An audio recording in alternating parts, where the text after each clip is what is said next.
Ayun, nagkasakit na nga si Bongbong, pambihira talaga. Wala kasing nag-aalaga sa kanya. Sino ba dyan sa nakapaligid sa palasyo, sa dinami-dami ninyo, ang talagang nagmamahal sa kapatid ko? Kanya-kanyang agenda kayo dyan. Wala naman umaasikaso sa kanya. Habang may sakit siya, kung ano-ano namang ginagawa nitong mga feeling presidente. Naku! Ayan na nga Ang payo pa ng senadora sa Sino yung piling presidente? Eh, alam naman natin, di ba? May chismis dyan. Sinabi ko na sa inyo ito eh. Meron tayong, may bibuit tayo dyan sa loob ng Malacanang eh. Hindi lang nila alam. Pero may chismis daw dyan, di ba? Paulit-ulit sinasabi sa atin yan eh. Alam mo, si BBM, wala daw yan. Kung ano yung description ni Senator Amy, ganun daw si BBM talaga. Yung gigis, daw ewan ko kung totoo. Eh, si Senator Amy na nagsabi, almusal, Mary Jane, di ba? Tapos, tuloy-tuloy pa rin daw. Malala pa nga eh, yun ang pagkabanggit ni Senator Amy. Yun daw ang sabi. At ang nagdidikta daw dyan, walang iba kung hindi yung Remulla Brothers. Eh,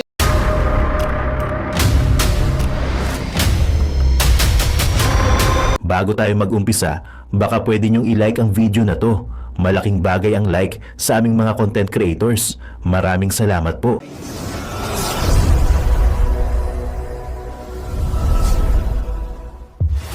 ang ginagamit na ngayon ng mga ambush, hindi na 45, hindi na 9mm, hindi na nga AK alam mo yun, AK 47 ba yun? Hindi na ganun ang ginagamit ngayon, kaya yung Armalite, Uzi, mga ganyan-ganyan. Ang ginagamit na ngayon, RPG, yung rocket. Grabe ito, panoorin po natin Tapos sasabihin ni Remulla, kaya kong ayusin, alam kung gagawin sa Pilipinas. Ikaw alam mo pala, ba't di mo gawin ngayon? Antay mo pa maging presidente ka, ikaw ang DILG. Alam mo sabihin ng DILG? Hawak mo ang local government.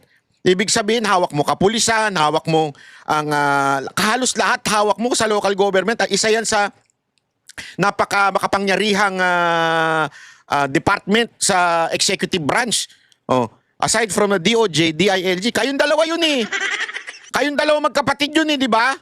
May nangyari ba? Yung kapatid mo nangarap kagad, lumipat kagad. Ginulol din niya yung DOJ. Ikaw, isa ka pa, guguloy mo na naman tong DILG, wala ka naman nagagawa. Panoorin natin to Pero bago po mangyari ang mga ganyang klaseng usapan, ulitin lang po natin mga kababayan, baka naman pwede mag-subscribe na po kayo kasi sa mga nanonood, hindi nakasubscribe. Patay sa engkwentro ang 3 suspek sa pananamba sa isang mayor sa Maguindanao. Buti na lang yung suspect ang natigok eh. Buti na lang din yung sasakyan niya, hindi nga bulletproof eh. Rocket-proof ata yung sasakyan niya eh. Sa pool sa CCTV kung paano nila tinangkang pasabugin ang sinasakyang convoy ng alkalde. Nasa frontline ng balitang yan, Simon Gualvez. Pagmasdan ng puting van na ito sa kuha ng CCTV kanina umaga sa Barangay Poblasyon, Sharif Agwak, Maguindanao del Sur. Maya-maya pa, bumaba ang 3 armadong lalaki mula sa sasakyan. Ang isa sa kanila, pumuesto. Grabe parang pampelikula Alam mo, eto sorry to say etong mga ganitong klaseng pangyayari sa Pilipinas, eto na yun sagad na. Sagad na, tangina, saan mo kukunin yan? Di ba? Pangalawa, bit-bit mo yan sa loob ng sasakyan mo. Ibig sabihin, ang lakas ng loob mo na meron kang ganyan. Kaya ibig sabihin lang nun, wala ka nang kinakatakutan. Sabi ko nga, kung siguro mga pistol lang yan, di ba? Okay lang. Hindi ba okay? Ibig ko sabihin, may lulusot mo yan, di ba? Pwedeng lagay sa ilalim. Ito, pambihira. Rocket. Launcher, anak ng wewe. Ang isang rocket-propelled grenade o RPG. Rocket-propelled grenade.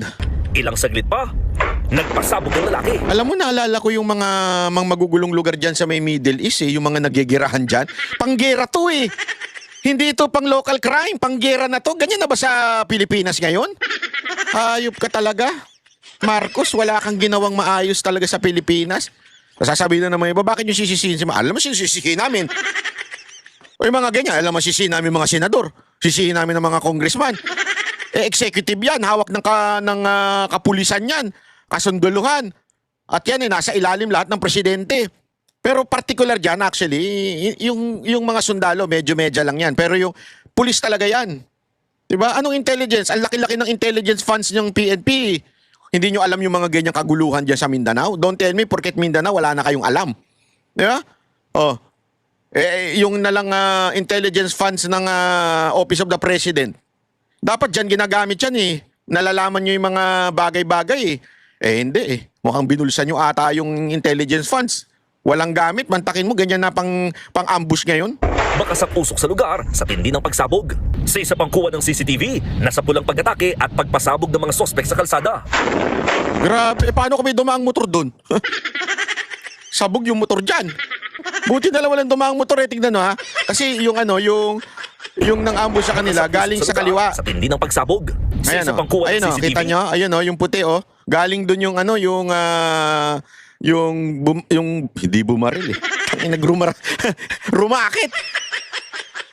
Sasabihin ko sana yung galing doon sa puting ba na yun, yung bumaril, hindi pala bumaril, rumakit. Di ba? Doon, tuti na lang matibay itong sasakyan ni Nasa pulang pag-atake at Mayor. pagpasabog ng mga sospek sa kalsada.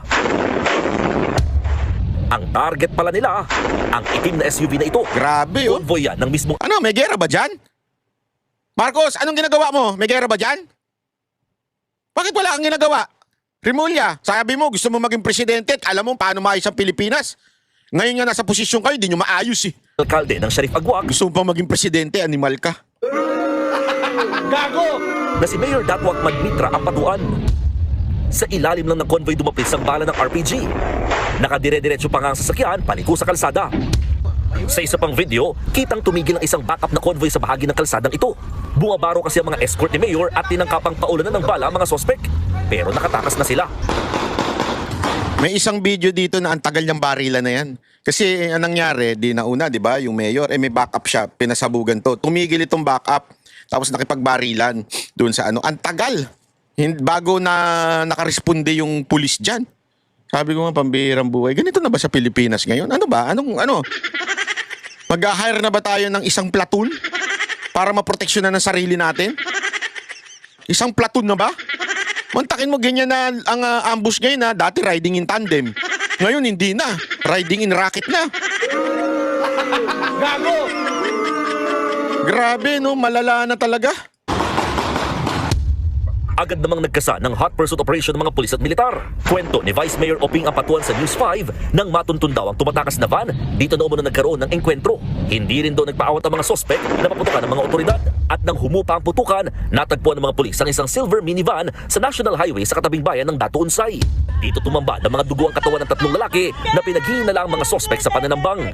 Pawang bangkay na mga yan nang makita sa loob ng van. Samantala, ligtas naman ang tinarget na mayor pero sugatan ng dalawa sa kanya mga security escort. Nagpapagaling na sila sa ospital. Sa ngayon, patuloy ang investigasyon sa mas malalim na pagkakakilala ng mga sospek at ang motibo sa krimen. Nagbabalita mula sa frontline. Grabe boom! Mon Gualvez. Panggera hayop. Alam mo nung pinanood ko to, kala ko pictures eh. Totoo. Kasi sabi ko, pambihira naman. Ang lupit naman ito. Ang daming pumasok sa utak ko na saan mo nakuha yung racket. Ganyan na ba kalala sa Pilipinas na madali nang kumuha ng RPG ngayon? Pangalawa, paano mo na ikarga yan nang walang nakakaalam? Pangatlo hindi pa simple yung banat mo. Talaga syempre, kailangan mong pumorma dyan. At the same time, mga kababayan, yung gumamit nun, well-trained yun. Hindi naman, alam mo, kahit marunong kang pumutok ng baril, hindi pa pwedeng alam mo na kung paano gumamit niyan. Ibig sabihin, nag-training ka, nag-firing ka, ika nga. Di ba? Kung yung pumutok nga ng baril, nagfa-firing, yan pa kaya. So, kailangan talaga merong kang experience sa ganyan. Or else, baka bumaloktot yung pagputok mo. Kasi may ano yan may ang tawag doon, basta, nakalimutan ko na. Hindi na ako pumuputok yung kilikili ko lang pumuputok Hindi, totoo. I mean yung kailangan talagang may training yan. So, ibig sabihin, kumuha pa ng racket yan. Siyempre, para maka-training ka, di ba? Pagka pumuputok ka, kailangan mo na maraming bala para ma-testing mo muna. Ito, asintado siya. Imagine niyo tinamaan, nagkataon lang sa ilalim. Siguro na lang, pero feeling ko talaga yung kasi may ganyan talaga yung may ganyan sasakyan yung bulletproof na ang level niya kahit rocket ang gamitin, kahit yung RPG ang gamitin hindi tatablan. No, kaya sabi ko pambihira. Magkano kaya magpa-bulletproof ng ganyan, yung pang-rocket talaga, di ba? Kasi, so, eto na lang ba talaga ang Pilipinas ngayon? Tapos ang nakakabuisit, ang yabang pa ng pinuno ng PNP. Remember, ang PNP ha, hindi, aside from, syempre, ang pinuno nila yung PNP chief. Pero syempre, ang pinaka-under pa rin yan, remember, we are a country na ang civilian ang nasa authority. Ibig sabihin, ang mga uniform personnel such as AFP and the AFP nasa ilalim ng civilian through the DND. Di ba? Department of National Defense. Ang PNP naman, nasa ilalim ng DILG. So, ibig sabihin, civilian pa rin. At sino ba yun nandun sa DILG? Yung napakayabang na gumaganon. Pag every time may rally, gumaganyan. Alam mo, ako sa'yo, ha? John Vic, yung yabang mo, gamitin mo sa mga geng-geng dyan sa BGC. By the way, may video ko tungkol dyan sa mga geng-geng sa BGC. Bawal na, hindi na pinapapasok yan. Nandun sa kabila akong channel, ha? Mag-subscribe kayo doon, Banat by 360. Pag hindi politika ang pinag-uusapan, nandun sa kabila, Banat by 360 channel. So mag-subscribe din kayo doon, supportahan nyo rin yun kasi yun naman ay mga social relevant issues sa ating bayan, doon ko pinopost. Ha? Pag politika, dito sa Banat by. Pero pagka hindi politika, Banat by 360, nandun lahat ng mga topics. Kaya nga ito tingnan nyo kung gaano kayabang itong John Vic Rebulla na ito na tila akala mo talagang alam na alam niya gagawin, sablay nga. Inamin ni DILG Secretary John Vic Remulla na posible siyang tumakbong presidente sa 2028. Katunayan, meron nga raw nag-alok na pondohan ang kanyang kandidatura. Narito ang report. Abalang-abala si DILG Secretary John Vic Remulla ngayon mula sa paghahanap kay Zaldico dahil sa flood control scandal hanggang sa pagtugis kay Atong Ang para naman sa kaso ng missing sabongeros. Lumulutang tuloy ang pangalan ni Remulla para sa 2028 elections. Sa programang Storycon ng One News, inamin ni Secretary Remulla na merong 2 kontratistang nag-alok sa kanya ng 1 bilyong piso panggastos daw sa kanyang kampanya kung sakali. Pero meron daw Feeling din talaga nito, no? Talagang inaangat niya yung presyo niya. Parang yung escort na, escort. Sorry naman. Hindi pala escort. Yung babae na tinipan daw siya ng isang senador, di ba? At sabi sa kanya, ang bayad daw sa kanya, 250 ba yun? Maniwala ka. Sabi ko sa inyo, hindi, ako naniniwala ako dun sa binigyan siya ng senador o whatsoever. Pero yung 250,000, kalokohan yun, katarantaduhan yun. Maniwala kayo sa akin, katarantaduhan, hindi magbibigay ng ganun kalaki. Kaya lang niya sinabing ganun kalaki, tinataas lang niya yung presyo niya para pagka nag-PR siya o nagpa-walk siya, mataas ang ikaw yung kinuha ni Senator, di ba? Sisikat siya, di ba? Oo, 250 sa'yo. So, naku, hindi ka papayag ngayon na mas mababa sa 50 ang PR mo, di kaya ang pakangkang mo, di ba? Ako sa tingin ko, yun ang tansya ko Hindi ko sure kung nagpapaganon siya, pero sa tansya ko nagpapataas ng presyo, whatever service that she is giving dun sa mga customer niya, at I do not know. Pero still, parang ganito yung style ni John Vic Remulla may nagbigay sa akin ng may gusto magbigay sa akin ng 1 billion, blah blah blah. Ano to? Para magpataas ka rin ng presyo pag tumakbo kang presidente? Pagkakakitaan mo? Manalo matalo may ma-take home ka? Ay, style mo bulok. Sinong gunggong ang magbibigay sa'yo ng ganong kalaki na alam naman nila si VP Sara Duterte ang mananalong presidente? It's pretty, ngayon pa lang, okay? Ngayon pa lang, obvious na, the next president will be VP Sara Duterte. Saan ka nakakita ng politiko na siniraan, araw-araw winawasak ng media, araw-araw binabanatan ng Malacanang, pero anong nangyari? Kabaligtaran, umangat siya, bumaba lahat ng bumabanat sa kanya. Saan ka makakita ng ganong klaseng politiko o kandidato? So, walang businessman ang tataya sa'yo. Katarantaduhan yan. Walang businessman na magre-risk ng ganong kalaki na alam naman nilang sure win itong isa. Pwede pa, sinusuhulan ka for, maybe, I do not know sinusuhulan ka for a favor. Maybe they are asking for favor, pero para suportahan ka sa kandidatura mo, katarantaduhan yan. itong kapalit. How do they make paramdam yung mga ganong may 1 billion patakas? Dahil kasi lagi niyang they will flatter you. Sabi, pwede ka maging ganito. Baka may plano ka. Makakatulong yung grupo to. May nakahanda daw ng ganyan Sus! Kailangan rin nila ng tulong. Yung ganon, yung pataplit, di ba? Yung ganyan, Sekretary, gumagamit ka din ba? Ako nagtatanong lang Ako nagtatanong lang seryoso, gumagamit ka rin ba? Bakit nag-i-illusion ka? Yung mga ganyang illusion mong hallucination ba yan? Na sa'yo susuporta ng 1 billion? Para sa pagkandidatura mong presidente? Mas maniniwala pa kami kung sasabihin mo may sumusuhol sa'yo dahil merong hinihinging pabor. Yun, pwede pa. Posible pa yun kasi nasa posisyon ka. Yeah? At susuhulan ka kasi may probability. Hindi kasi ganito. Ito. Sa tingin nyo may susuhol kay PRRD? Merong magtatangka magbigay sa kanya for asking for favor or for candidacy? Halimbawa lang. I don't think so. Wala magtatangka. Sigurado ako doon. Kasi alam nila, mapapahiya sila. Baka banggitin pa sila o baka awayin pa sila. Di ba? O ipakulong pa sila kasi bribery yun. Yeah? O baka kaya mo lang sinasabi na yung 1 billion ay para sa candidacy mo ay para hindi namin sabihin na ba't di mo kinulong yun? Kasi bribery yun. So ibig sabihin, para bagang sinasabi mo, hindi bribery 1 billion. Pang-suporta yun sa kandidatura mo. But in reality, maybe, I do not know, maybe, yan ay bribery for something. Sino nga ba yung ano? Kumikita ng 1 billion a day?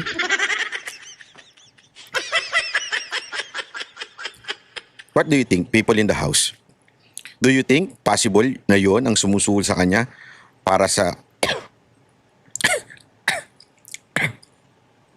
Tuloy natin muna to. Veterano na tayo, alam na natin ibig sabihin. Diba? Iwas ka na lang, kaysa mapahama ka. Hindi raw siya nasilaw sa 1 bilyong piso, bagamat hindi tinanggi ni Remulla ang balak niyang kumandidato. Pero may balak kayo tumakbo, sir. I'm not debating it. You're debating it. It's possible. What- I know what to do for the country. Kaya ako inubos sa'yo. I know what to do for the country. Seriously? If you know what to do in the country, ba't hindi mo gawin ngayon? Diba? Tingnan mo yung crime rate natin, grabe. Ito nga lang binigay ko example Rocket, propeller, ano tawag doon? Grenade. Ang ginamit pang ambush. I know what levers there are to make the country better. To be clear, we're talking about the position of president, yeah? Not just any other... Yes. Sa ngayon, nakafocus muna si Remulla sa pag-aresto sa mga puganteng sina Zaldico at Atong Ang. Nagbabalita mula sa Frontline. Faye Tobias, News 5. Mga kapatid, Julius Ay, Papaw nako. po para sa komprensibo. Alam mo, ito yung mga... hindi ko alam kung masasabi nating sobrang insensitive, sobrang stupid, or masyado tayong ginagago, masyado niyang ginagago yung mga tao. Hindi ako maniniwala sa kanya ever. Pero alam mo yun, I know what to do. Ikaw ang sekretary ng DILG. Bakit ngayon talagang talamak ang krimen? Kaliwat kanan ng droga. Hindi mo nga masolusyonan yung mga nagpe-Facebook na gumagamit Di ba? Mabilis na responde ng pulis. Alam mo, sa lahat-lahat naman ng sasabihin mo, yan ang pinakasablay. Kasi ramdam ng tao yun. Ramdam ng tao kung ginagago mo sila. Especially pag nakatira ka, alam mo yun, sa mga alam mo na, sa mga ghetto na lugar. Ramdam nila na yung peace and order lumala ngayong panahon na ito. Alam mo, wala akong nakausap na sinabi nila na ngayong panahon na ito ay maayos. Etong panahon na ito ay mas maganda at mas peaceful na ngayong ito pong panahon na ito. Wala magsasabing ganun. Sa totoo lang wala ho magsasabing ganun na ngayon ay mas matino kaysa noong panahon ni Pangulong Duterte. Walang magsasabi nun. Sa totoo lang wala. Kasi nga, it's really obvious na tangina naman. Ang droga ngayon talama, kaliwat kanan.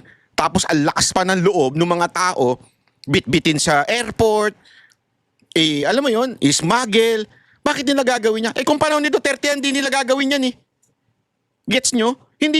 Wala magtatangka kasi alam nila meron silang meron silang kalalagyan. Di ba? Kaya huwag tayo maglukuhan. Sir, huwag tayo magbulahan. Ito'y isang gaguhan. Itong klaseng na ikaw ay kakandidato. Walang problema kung mandidato ka pero isasabihin mo ayusin mo Pilipinas. bullshit. Yun ang totoo. That's a bullshit promise. Yung sasabihin mong kaya mong ayusin ang Pilipinas, ngayon di mo maayos. Kalokohan yan. Di ba? Tapos ngayon, tila, merong pinaparinig sa'yo si Amy Marcos. Panoorin mo to. Ito, pasok. Sinisi ni Senadora Amy Marcos ang mga taong nakapaligid kay Pangulong Bongbong Marcos sa kanyang pagkakasakit. Ayun, nagkasakit na nga si Bongbong, pambihira talaga. Wala kasing nag-aalaga sa kanya. Sino ba dyan sa nakapaligid sa palasyo, sa dinami-dami ninyo, ang talagang nagmamahal sa kapatid ko? Kanya-kanyang agenda kayo dyan. Wala naman umaasikaso sa kanya. Habang may sakit siya, kung ano-ano namang ginagawa nitong mga feeling presidente. Naku! Ayan na nga Ang payo pa ng senadora sa Sino yung piling presidente? Alam naman natin, di ba? May chismis dyan. Sinabi ko na sa inyo ito eh. May bibuit tayo dyan sa loob ng Malacanang hindi lang nila alam. Pero may chismis daw dyan, di ba? Paulit-ulit sinasabi sa atin yan eh. Alam mo, si BBM, wala daw yan. Kung ano yung description ni Senator Amy, ganun daw si BBM talaga. Yung gigis, daw ewan ko kung totoo. Si Senator Amy na nagsabi, almusal, Mary Jane, di ba? Tapos, tuloy-tuloy pa rin daw. Malala pa nga yun ang pagkabanggit ni Senator Amy. Yun daw ang sabi. At ang nagdidikta daw dyan, walang iba kung hindi yung Remulla Brothers. Mukha kasi the most, nung panahon na DOJ pa si Boying. The most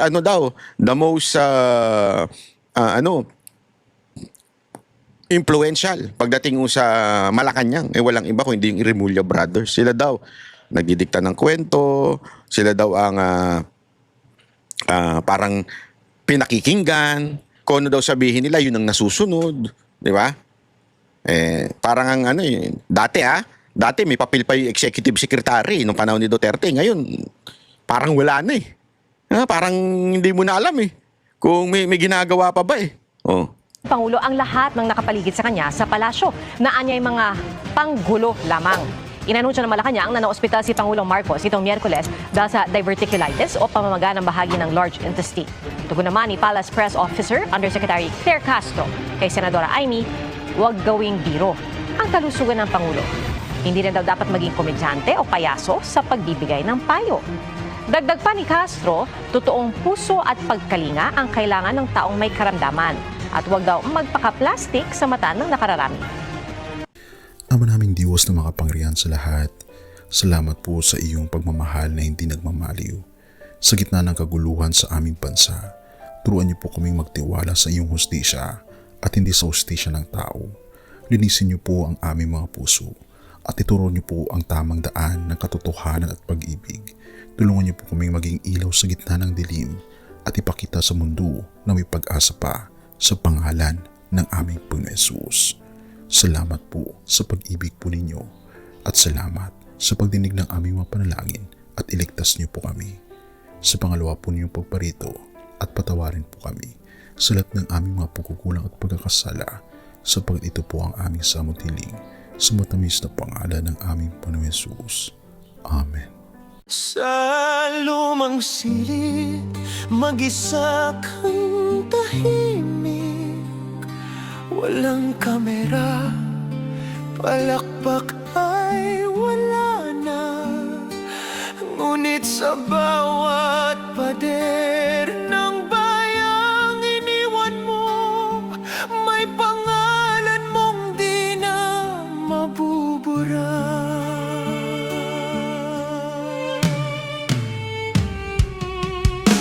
Minsan kang naging balikat na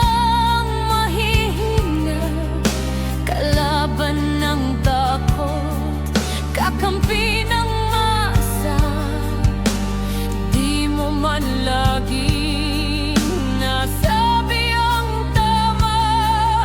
Pinili mong ipaglaban ang madla. Hindi ka sakdal gaya naming lahat, pero tumindi ka nang walang pag-atras. At ngayong pagod ka na, tatay, kami naman ang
ka na sa mga batikos.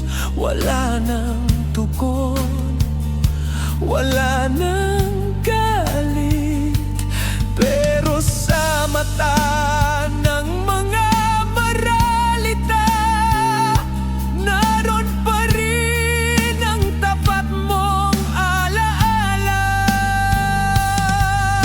Marami mang di nakaintindi, marami pa rin ang di nakakalimot. At ngayong wala ka ng kapangyarihan, tatay, ang magtatanggol sa'yo ay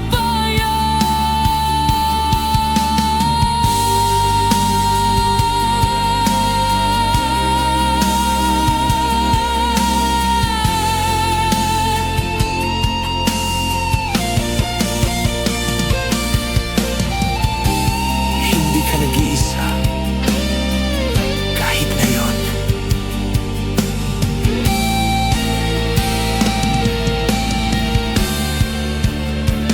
Hanggang sa dulo, tangan ka pa rin sa puso ng batang minsan mong pinakain. Hanggang sa dulo, di ka nag-iisa. Ang dasal ng bayan ay sa'yo pa rin. Katay kami naman ang lalaban sa ngalan mo, sa alaala mo. Hanggang sa dulo, dalangin ka ng puso ng masa.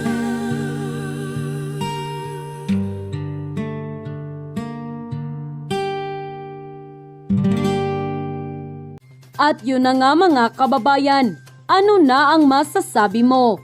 Kung mayroon kayong hinaing at komento patungkol sa balitang ito, please comment down below. Pag-uusapan natin yan sa comment section.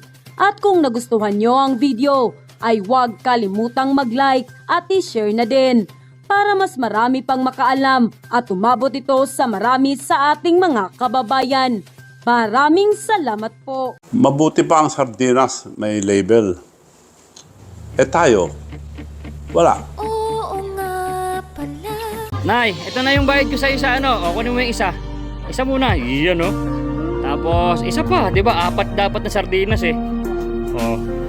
O, yan. 3 na. Pang-4 na sardinas. O, okay na.